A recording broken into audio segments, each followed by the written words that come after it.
नमस्कार, मेरा नाम है सत्संग। खास मुद्दे में आज आपका स्वागत है।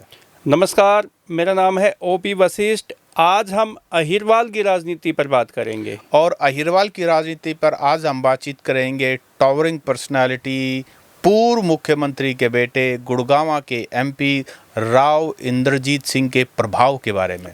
15 जून को मुख्यमंत्री नायब सिंह सैनी के मन से राव इंद्रजीत ने फिर नाराज़गी प्रकट की और ये जताने का प्रयास किया कि भाजपा की तीसरी बार सरकार मेरी वजह से आई है, अहिरवाल की वजह से आई है। और राव इंद्रजीत जी ने ये भी साथ में कहा कि जो अहिरवाल है उसके साथ दोबारा सौतेला व्यवहार हो रहा है, रेवाड़ी को इग्नोर किया जा रहा है, अहिरवाल को इग्नोर किया जा रहा है, जिसने भाजपा की तीसरी बार सरकार बनाने में अहम भूमिका निभाई है। तो सत्सिंह जी, ये बार बार अहिरवाल राव इंद्रजीत वहाँ अपने आप को हमेशा ही मजबूत दिखाते हैं। वो ये दिखाते हैं कि मेरी वजह से ही अहिरवाल में कोई भी पार्टी जीतती है, हारती है, तो वो मैं डिसाइड करता हूँ। सर, मैं राव इंद्रजीत ने जब बीजेपी ज्वाइन की और उससे पहले कांग्रेस छोड़ी, उससे पहले उन्होंने पटौदी के अंदर एक बहुत बड़ा जलसा किया था और उसमें मैं उपस्थित था। उस समय मैं हिंदुस्तान टाइम्स में काम करता था और ग्राउंड रिपोर्ट के लिए मुझे वहां भेजा गया था। मैं तो कांग्रेस की ये हुड्डा 2 या हुड्डा 1 गवर्नमेंट के समय की बात है। मानिए कि फरवरी 2014 की बात है ये। तो उस समय एक बात तो देखो मैं कहना चाहूँगा, राव इंद्रजीत की जो इमेज है ना, वो इमेज कॉन्शियस भी है और राव इंद्रजीत का अच्छा खासा प्रभाव शायद इसलिए भी है कि उनके ऊपर कोई भी करप्शन का आरोप नहीं है। उनकी छवि आम आदमी के उसमें एक ईमानदार नेता के रूप में है, स्पष्टवादी हैं। रामपुरा हाउस के अंदर वो रहते हैं और जैसे पहले राजा महाराजा होते थे ना, उसी तरीके से अभी भी उनका वही कल्चर है। वहाँ के लोग अभी भी कुछ देश आज़ाद हो चुका है, डेमोक्रेसी है, लेकिन कुछ अभी भी वो ही है, वो राजा हैं और बाकी सब जो प्रजा। वहाँ पे जो रेवाड़ी में की आप बात करें अहिरवाल की, तो वो राजा प्रजा वाला ही सिस्टम है या थोड़ा सा उससे कुछ अलग है? देखिए जी, मैं तो 2014 में, जैसे मैंने बताया, रेवाड़ी मेरा कई बार जाना हुआ। बल्कि ये मानिए कि जब मेरी रोहतक में पहली बार पोस्टिंग हुई तो मुझे जो आउट ऑफ स्टेशन भेजा गया वो मुझे रेवाड़ी भेजा गया था। किसानों का प्रोटेस्ट था, योगी आदित्यनाथ उसके अंदर आए थे। उस समय बीजेपी सरकार, मोदी साहब प्रधानमंत्री नहीं बने थे 2014 में। मोदी जी ने ही 2014 के इलेक्शन का पहले की बात है जो मैं गया था। तो कांग्रेस वो एक बड़ा किसानों का प्रोटेस्ट था, उसको कवरेज करने के लिए गया था। तो मैं रेवाड़ी अनेकों बार गया हूँ। तो रेवाड़ी में, अहिरवाल में मैं ये मानता हूँ कि यहाँ के मुकाबले दिल्ली के जो नज़दीक है हमारे डिस्ट्रिक्ट, हालांकि रेवाड़ी भी अब दिल्ली के नज़दीक ही है, लेकिन यहाँ थोड़ा सा अपने वाले जो लोग हैं, रोहतक के, सोनीपत के, झज्जर के, थोड़े से ऊत पड़े हैं। आज भी नहीं, ऊत है, मतलब थोड़ा सा क्या है कि अपने नेता से जुबान लड़ा लेते हैं। ऊत का मतलब हाजिर जवाबी हैं, हाजिर जवाबी हैं और आंख में आंख डाल के सवाल पूछ लेते हैं। मैंने ये थोड़ा सा उस एरिया में ये चीज़ कम देखी। उसके पीछे हिस्टोरिकल रीजंस है, उसके पीछे क्या कारण है। सादे भी हैं वहाँ के लोग, सादे लोग हैं, गांव ग्रामीण वाले लोग हैं, अपना फौज में नौकरी करते हैं। शहीदों की और वीरों की भूमि है अहिरवाल और जो रेवाड़ी है। तो मैं आपको बता रहा हूँ कि 2014 में राव इंद्रजीत ने एक बड़ा जलसा किया और उसके बाद उन्होंने हाथी पे सवारी की। और हाथी पे सवारी का मतलब आप देखिए, राजा महाराजा पहले अपनी ताकत दिखाने के लिए हाथी पे सवारी करते थे और जनता युद्ध में भी जाते थे, युद्ध में भी हाथी पे ही जाते थे, उसी तरह से ड्रेस होकर के, जैसे यहाँ अपना बाबा मस्तनाथ का मेला लगता है। और उस दिन जो अपने बालकनाथ हैं, जो महंत हैं, तो वो किस ड्रेस में, हालांकि वो एक रिचुअल है नहीं, तो ये जो बाबा बालकनाथ का आपने जिक्र किया, ये भी तो अहिरवाल से ही है। ये भी अहिरवाल से हैं, बीजेपी के एमपी हैं, अब तो विधायक हैं। अब तो विधायक, मैं ये कह रहा हूँ कि वो रिचुअल चला रहा है, तो वो वही राजा की ड्रेस और वो सारा फीलिंग देने के लिए। और पूर्व मुख्यमंत्री राव बीरेंद्र सिंह के बेटे हैं, तुलाराम के पड़पोते हैं। तो देखो वो सीएम बनने का हमेशा सपना देखते रहते हैं। जो आपने सवाल पूछा उसी पे आ रहा हूँ मैं ये कहना चाहता हूँ कि जो राव इंद्रजीत की स्टाइल ऑफ पॉलिटिक्स है, पिछले 11 साल का बता रहा हूँ, 2014 से लेकर 2025 तक। उस समय भी ये कांग्रेस को ये कह के अलविदा हुए थे कि कांग्रेस पार्टी, भूपेंद्र सिंह हुड्डा सारा गुड़गांव का पैसा रोहतक में डाइवर्ट कर रहे हैं, अहिरवाल के साथ अन्याय कर रहे हैं, पक्षपात कर रहे हैं। ये 11 साल से यही रट लगाए हुए हैं। अब 15 जून 2025 को मुख्यमंत्री नायब सैनी के सामने भी यही है। 2 बार हमारे साथ अहिरवाल के साथ अन्याय हुआ है, पक्षपात हुआ है। मुख्यमंत्री जी, हमने आपको आपकी सरकार बनवाई है, हमारा विशेषाधिकार बनता है, हमें हमारा हिस्सा दो। उसके बाद नायब सैनी ने क्या, आप बताओ। नायब सैनी तो आपने पता ही है कि वो कोई मौका नहीं चूकते किसी को जवाब देने में, और उन्होंने अपने ही स्टाइल में, जिसके लिए आजकल वो चर्चाओं में रहते हैं, बड़े खुश मिजाज और बड़े हंसी खुशी से रहते हैं, उसी अंदाज में उनको ऐसा चुटकीला जैसे जवाब दिया कि हरियाणा के 3.25 करोड़ जनता के लिए भाजपा समान रूप से काम करेगी, ना इसमें क्षेत्रवाद को देखेगी, ना इसमें जातीय देखेगी, ना धर्म के नाम पे नेता विशेष का होगा, ना नेता विशेष का होगा।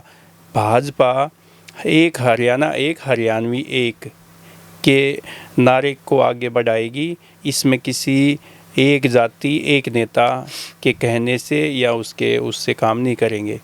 तो वहीं पे मंच पे ही जैसे ही राव इंद्रजीत ने जो बात अपनी रखी, नाराज़गी प्रकट की और अपना ये एहसान दिखाया उन्होंने कि भाजपा की जो तीसरी बार सरकार बनी है, ये अहिरवाल के लोगों की वजह से बनी है, मेरी वजह से। 11 में से 10 सीटें आई हैं, सारी चीज़ें हुई हैं, ये सारी बातें सही है। अहिरवाल ने बीजेपी की सरकार बनाने, क्योंकि 48 तो सीटें ही हैं, मेजोरिटी से आप ये माने ना 46 सीटें चाहिए, 2 सीटें ही ज़्यादा। 48 में से 10 सीटें तो सिर्फ अहिरवाल ने, और 1 सीट अहिरवाल में से जो हारी वो नांगल चौधरी की थी, अभय सिंह यादव की, जिनकी राव इंद्रजीत से नहीं पड़ती। तो राव इंद्रजीत जिससे नहीं बनती, उनको आईना दिखाने में राव इंद्रजीत मिनट नहीं लगाते। लेकिन जो 2024 का चुनाव हुआ विधानसभा का, उसमें आप ये देखो ना कि राव इंद्रजीत के कोटे से मतलब उनके जो समर्थक प्रत्याशी हैं, कितने लोगों को टिकट मिला? देखिए, मात्र 8। आप ये मानिए कि वो जब इस तरह से डील होती है, प्रेशर अलग तरह से बनाया जाता है और रियल चाहिए क्या वो अलग। इस बार राव इंद्रजीत ने इंश्योर किया कि उनकी बेटी को टिकट मिले, और उनकी बेटी को टिकट भी मिली। आज वो हेल्थ मिनिस्टर हैं बीजेपी 3 सरकार के अंदर। तो एक तो होता है प्रेशर बनाने के लिए, और एक होता है कि हमने करवाना क्या है। तो टिकट तो बहुत सारों के लिए मांग रहे थे, लेकिन तो राव इंद्रजीत ने जब भूपेंद्र सिंह हुड्डा पे आरोप लगाए कि सारा विकास, सारा पैसा रोहतक में लगा दिया, अहिरवाल के साथ भेदभाव किया और अपने बेटे को आगे बढ़ाने का काम करते हैं, उन्होंने भी अपनी बेटी को आगे बढ़ाने का काम किया। बिल्कुल, राव इंद्रजीत ने अपनी बेटी को आगे बढ़ाया, ना सिर्फ आगे टिकट दिलवाई बल्कि मंत्री भी बनाया, और खुद भी मंत्री है सेंटर में। और सेंटर अब एक तीसरी बार लगातार तीसरी बार मंत्री। देखो, प्रभावशाली तो हैं। अगर बीजेपी किसी को कुछ दे रही है तो बिना कारण नहीं देगी। लेकिन इसमें एक बात और भी कहने की है कि अहिरवाल के साथ भेदभाव होता है। जब आप इतने ताकतवर है, आपके कहने से टिकट मिलती है, आपके कहने से कैबिनेट में मंत्री पद मिलता है, आपके कहने से लोग वोट डालते हैं, तो फिर काम क्यों नहीं करवा पाते? तो ये जो बात है, तो ये भी तो सोचने वाली बात है ना। देखो, पहले तो इनका आरोप था भूपेंद्र सिंह हुड्डा पर, गुड़गांव का सारा पैसा जो है वो रोहतक ले गए। अब पिछले 11 साल से किसने रोका है? ना तो कांग्रेस की सरकार है, ना भूपेंद्र सिंह हुड्डा मुख्यमंत्री हैं। अब तो किसने रोका? अब इससे पहले मनोहर लाल खट्टर मुख्यमंत्री थे। लेकिन मनोहर लाल नहीं, मैं ये कह रहा हूँ, मनोहर लाल खट्टर थे, फिर भी ये आरोप है कि पिछले 2 टर्म से हमारे साथ अन्याय हुआ है। मनोहर लाल जी के टाइम में जब सीएम होते थे, रेवाड़ी में कई ऐसे मौके आए कि वो एक मंच पे थे, और यही वो राग अलापने वाली बात है जो राव इंद्रजीत की, कि उन्होंने कहा अहिरवाल के साथ भेदभाव होता है, हमारे यहाँ पे काम नहीं होते। लेकिन मनोहर लाल जी ने तो उनको बिल्कुल अनदेखा कर दिया। सिर्फ अनदेखा नहीं किया, भूपेंद्र सिंह यादव नाम की एक ताकत खड़ी कर दी थी। वो तो उनको टिकट मिलने वाली थी, वो तो किसी कैसे उन्होंने बाद में सेटिंग की भूपेंद्र सिंह यादव को, मतलब एक नेता लॉन्च कर दिया उनके पैरेलल में, राजस्थान शिफ्ट किया।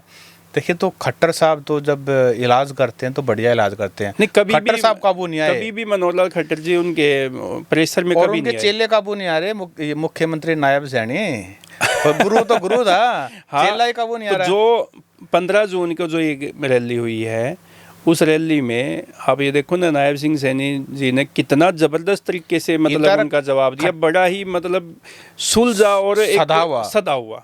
इसका पॉलिटिकल मैन्यूवरिंग, पॉलिटिकल एक्सपीरियंस बोलता है। इधर खटाक उन्होंने डिमांड उठाई और तपाक उन्होंने जवाब दिया। नायब सैनी ने क्या जवाब दिया। तो ये एक और भी इसमें मैं आपको एक इसी में ऐड करना चाहूँगा एक बात, कि ये दोनों ही ओबीसी समाज से संबंध रखते हैं, राव इंद्रजीत भी और नायब सिंह सैनी जी भी। तो ये दोनों ही ओबीसी की भी राजनीति करते हैं, ओबीसी समाज का प्रतिनिधित्व भी करते हैं ये।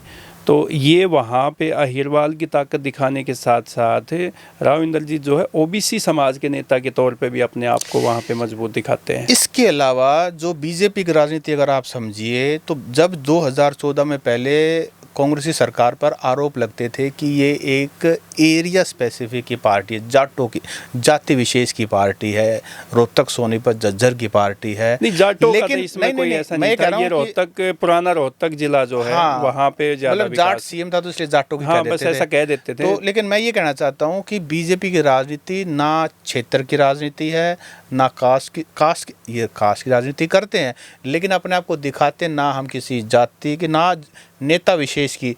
तो कोई भी मजबूत नेता सिर्फ मोदी और अमित शाह को छोड़ करके बीजेपी में आप ये बताइए कहाँ कौन टिक पाया है। भाजपा चुनाव से पहले एक ऐसा नारा लेके आती है कि उसको कोई कंडम भी नहीं कर सकता। वो तिरंगा यात्रा लेके आएंगे, वो राष्ट्रवाद की बात करेंगे, वो सिंदूर लेके आएंगे, फिर सिंदूर लेके आएंगे, लेकिन बाद में वो सैनिकों के सम्मान की बात करेंगे, उल्टा पड़ गया। वो सैनिकों के सम्मान की बात करेंगे, वो हरियाणवी एक की बात करेंगे। अब इस बात को कंडम कौन करे? कौन कहेगा कि मैं हरियाणा का नहीं हूँ, मैं फला जाति से हूँ, मैं फला जाति से हूँ, मैं कौन कहेगा? तो भाजपा के जो रणनीति है उसका कोई तोड़ नहीं है किसी भी नेता के पास।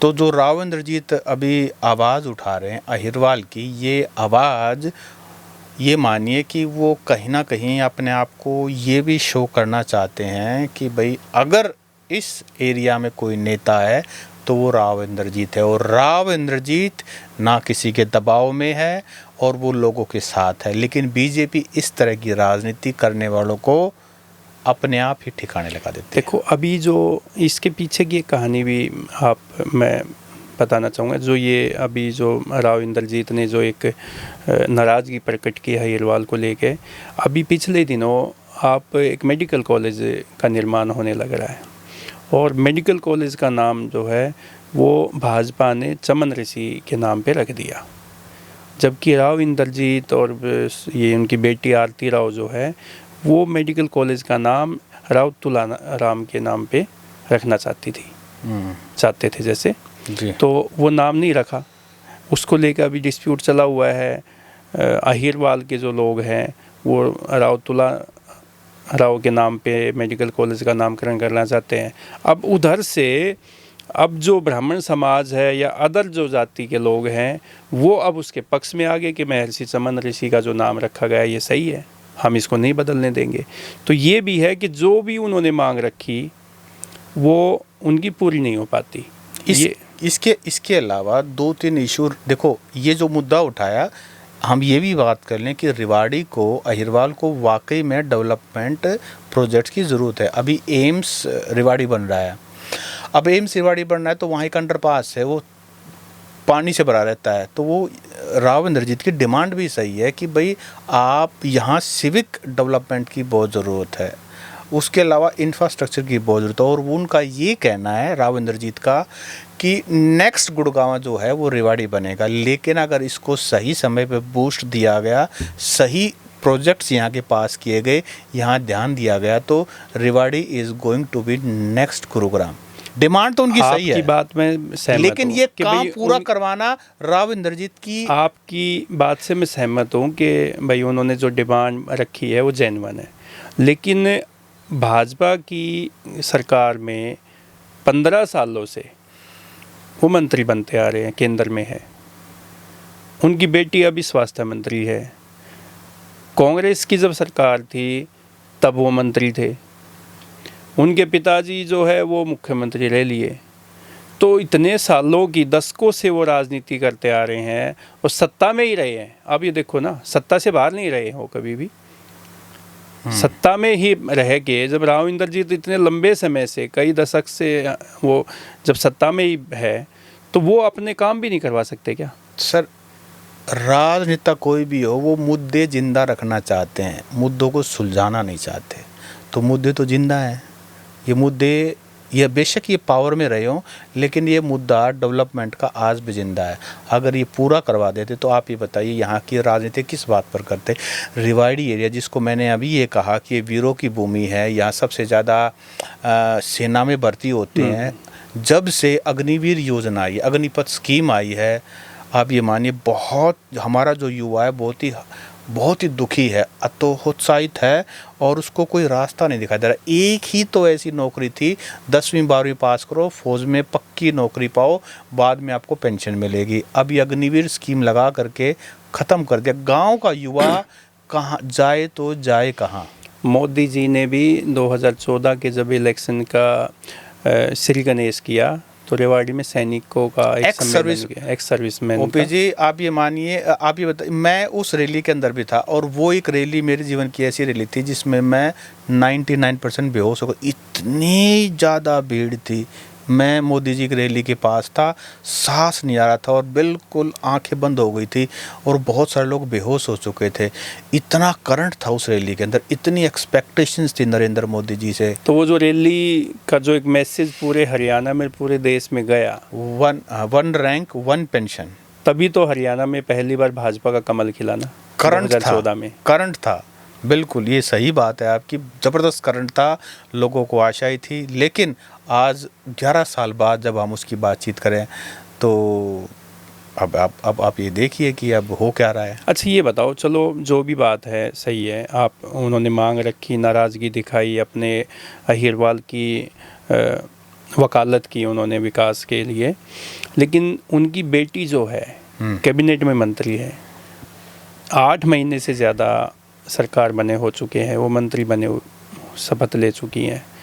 क्या उन्होंने रेवाड़ी के लिए, कोई विकास के लिए कोई काम करवाया? देखिए, अभी तक कोई भी ऐसा बड़ा प्रोजेक्ट रेवाड़ी के लिए जो स्पेशल अहिरवाल के लिए हो, अभी तक कोई ऐसा नॉलेज में नहीं आया। देखो, छोटे मोटे काम हुए होंगे, ऐसी बात नहीं है, लेकिन कोई ऐसा माइलस्टोन वाला प्रोजेक्ट जिसको ये कहा जा सके कि हाँ ये काम हुआ है, जहाँ वहाँ के लोग खुद बोले, वैसा कोई प्रोजेक्ट अभी तक हमने अखबार की सुर्खियों में। क्या जो पहले से स्वास्थ्य विभाग हैं, स्वास्थ्य संस्थाएं हैं, मेडिकल कॉलेज है, हेल्थ यूनिवर्सिटी है रोहतक में, और भी बहुत सारे मेडिकल कॉलेज हैं, PJMS है रोहतक में, क्या इनकी सूद ली गई है? देखिए, पढ़ी लिखी लड़की है आरती राव, और नेशनल लेवल की शूटर है, और इतनी यंग एज में स्वास्थ्य मंत्री जैसा विभाग मिला है, और जो 8 महीने में एक्सपेक्टेशन थी, अभी तक वो कहीं धरातल पे दिखाई नहीं दे रही। हो सकता है फाइलों में बहुत बड़े बड़े प्रोजेक्ट आने वाले हों, लेकिन धरातल पे तो कम से कम कहीं दिखाई नहीं दे रहे। तो ऐसे ही जैसे आरती राव जी जैसे एक्टिव है, आप कह रहे हैं कि धरातल पे उनके कोई एफर्ट्स या कोई प्रयास नज़र नहीं आ रहे, तो क्या अपने पिताजी जो है राव इंद्रजीत थे, उनकी लेगेसी को क्या ऐसे शांत रह के, या जिस तरीके से अनएक्टिव कह सकते हैं, क्या वो आगे बढ़ा पाएंगी? नहीं, मैं ये कह रहा हूँ कि हो सकता है बहुत कुछ बड़ा फाइलों में अभी अटका हो, क्योंकि सरकार को 5 साल मिलते हैं, अभी तो 8 ही महीने हुए ना। आने वाले समय में अभी हमें वेट करना होगा, इंतज़ार करना होगा। हो सकता है फाइलों में बहुत बड़े बड़े प्रोजेक्ट्स एकदम से ज़मीन पे आ जाएं, हो सकता है अभी फाउंडेशन तैयार हो रही हो, लेकिन कम से कम नेक्ड आई से वो दिखाई नहीं दे रहे हैं। और ये हाई टाइम है आरती राव के लिए भी कि वो कुछ करके दिखाए, क्योंकि युवाओं पर और महिला शक्ति पर लोगों को बहुत भरोसा है, और कम से कम अहिरवाल को तो बहुत भरोसा है कि हमारे यहाँ की मंत्री कुछ करके दिखाएंगे। अच्छा ये बताइए कि जैसे राव इंद्रजीत के बाद, क्योंकि राव इंद्रजीत की एज काफ़ी हो चुकी है, 51 बोर्न है। जी, काफ़ी एज हो चुकी है और मुझे लगता है कि अगला जो 29 का चुनाव है लोकसभा में, उनको टिकट ना मिले या वो खुद ही चुनाव ना लड़ना चाहे। तो अब अहिरवाल में कोई ऐसे आपको भाजपा में, कांग्रेस में या किसी और पार्टी में कोई ऐसे युवा चेहरे नज़र आ रहे हैं आपको कि वो अहिरवाल की राजनीति आगे बढ़ा सके, अहिरवाल के लिए लड़ाई लड़ सके?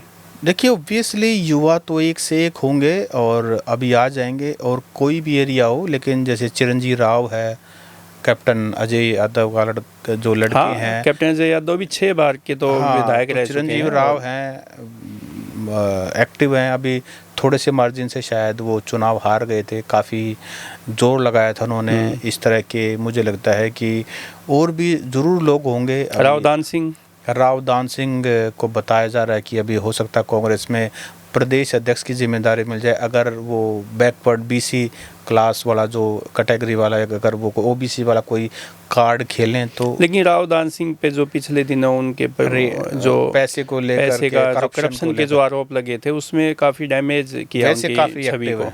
हाँ, और वो तो राव इंद्रजीत जिनकी हम बात कर रहे हैं, तो राव इंद्रजीत के ऊपर देखो स्टेक पर है, लोगों की उम्मीद अपने नेता से ही होती है। तो राव इंद्रजीत अहिरवाल के बड़े नेता हैं, ठीक है, उनका जिम्मेदारी तो उन्हीं की बनती है। पिछले 11 साल से वो अब बीजेपी के अंदर हैं, 3 बार मंत्री रह लिए, उनकी बेटी अभी स्वास्थ्य मंत्री है, तो मेन जिम्मेदारी तो उन्हीं की बनती है। देखिए, अभी भाजपा के पास सिर्फ 48 सीटें हैं, तो आप ये मानिए मेजोरिटी से सिर्फ बिल्कुल नज़दीक है मेजोरिटी के। तो पावर पॉलिटिक्स समझ में तो सभी को आती है, प्रेशर पॉलिटिक्स, सॉरी मैं कह रहा हूँ प्रेशर पॉलिटिक्स जो है वो समझ में तो सभी को आती है। लेकिन बीजेपी में जब तक सेंटर में मजबूत है मोदी जी और अमित शाह, मुझे लगता है इस तरह की कोई नेता अपने दम पर के कुछ गड़बड़ कर जाए बड़ा मुश्किल लग रहा है। लेकिन मैं तो देखता आया हूँ कि भाजपा जो है वो प्रेशर पॉलिटिक्स में कभी नहीं आती। आप चौधरी बीरेंद्र सिंह को आप देख लीजिए, आप किरण चौधरी जी को देख लीजिए, आप रमेश कौशिक को देख लीजिए, आप धर्मवीर सिंह को देख लीजिए, जो भी कांग्रेस छोड़ के भाजपा में शामिल हुए हैं, वो कुलदीप बिश्नोई को देखो आप घर बिठा दिया। ये सभी वो नेता हैं जो सीएम बनने के लिए कांग्रेस में दबाव लगा रहे थे, यहाँ आने के बाद उनकी आवाज़ एक बार भी सीएम बनने। कई तो ऐसे हैं कि जो सीएम का प्रेशर बनाते हैं कि मैं सीएम बनाऊँ, आज विधायक भी नहीं है। मैं वही कर रहा हूँ ना, तो बीजेपी की जो स्टाइल ऑफ पॉलिटिक्स है वो निपटाते जा रहे। चौटाला को निपटा दिया, अब किरण चौधरी का भजनलाल परिवार को, और अभी देखिए बंसीलाल परिवार में हालांकि अभी राज्यसभा में किरण चौधरी हैं और बेटी मंत्री है, लेकिन देखिए बहुत सारी चीज़ देखने वाली है। लेकिन आज का दोस्तों हमारा जो मेन मुद्दा था, राव इंद्रजीत अहिरवाल के बड़े नेता, गुड़गांव से बीजेपी के एमपी, केंद्र में मंत्री, उनकी बेटी आरती राव स्वास्थ्य मंत्री, सब कुछ सारी ताकत तो समाहित इन्हीं के अंदर है, इन्हीं के पास। और फिर ये कहते हैं कि अहिरवाल के साथ 2 बार पक्षपात हो चुका है, तो जिम्मेदारी किसकी बनती है? क्या जिम्मेदारी राव इंद्रजीत की नहीं बनती है?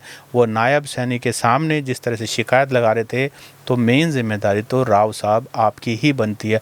आपका क्या सोचना है इस बारे में? तो क्या भाजपा राव इंद्रजीत की प्रेशर पॉलिटिक्स में आएगी या उनको ऐसे ही जवाब मिलते रहेंगे? नमस्कार।